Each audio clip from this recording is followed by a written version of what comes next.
Hi there folks, I'm Andrew Bond reporting for World Sports Betting from the Dubai World Cup here at Meydan Racecourse, one of the biggest racecourses anywhere in the world, certainly the biggest grandstand on the planet, stretching a massive 1.6 kilometers from the beginning of the hotel right to the end of the straight.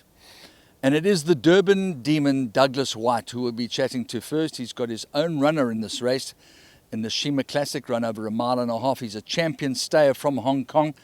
Dougie worked him himself this morning with a horse of Casper Frowns, the grey horse, who's also running on Dubai World Cup night. And very shortly after having put the horse into his stable, fed him, washed him, watered him down, we caught up with him at the Meydan Hotel to find out how his realistic chances look of landing a slice of the action in the Sheema Classic over a mile and a half on the grass.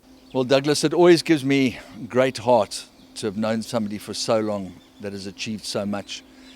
And it doesn't matter where in the world you go, I know Douglas Whyte has only got one thing on his mind, and that's doing the best he can possibly do by winning, if it's at all possible.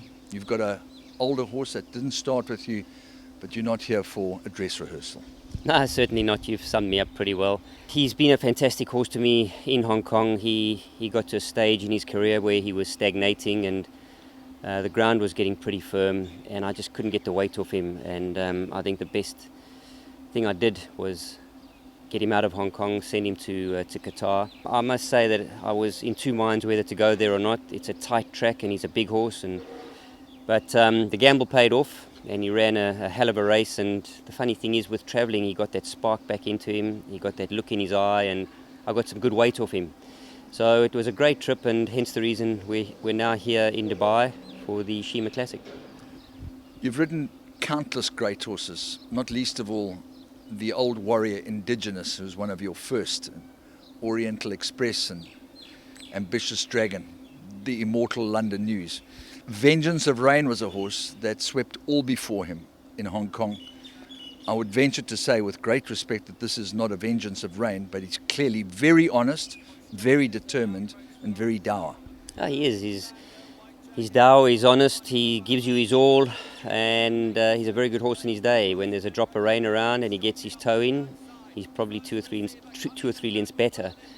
Hence the reason why he's probably limited in Hong Kong. Look, on his day, when he's on song, he's the best horse in my stable. Well, maybe you take a look behind you and let's see if we can find that switch that we can lock and that can just put the sprinklers on all night. I found that already. I don't have to look behind me. I don't necessarily like running this horse in a 2 week break period between races, especially with a flight and travelling in between that. But I sat down and thought about it long and hard, and I had to run in that race, the Jebel Hatta 2 weeks ago. It would have been 5 weeks between runs from Qatar to the Sheema Classic, and today was the only day I could get the turf, so he would have been behind the 8 ball if I had not run him.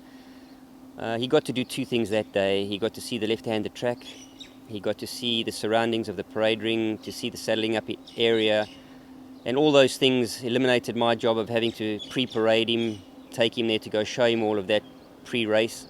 In hindsight, he's run an incredible race to fly home and run 5th coming from last. He's had a good look at the track now, and it's perfect. It's 3 weeks between runs, so the programming looks good. We've done the finishing touches today when I sat on him for his turf gallop. Now let's just do the rain dance, the South African rain dance, and hope for some rain on the weekend, and then we'll be sweet.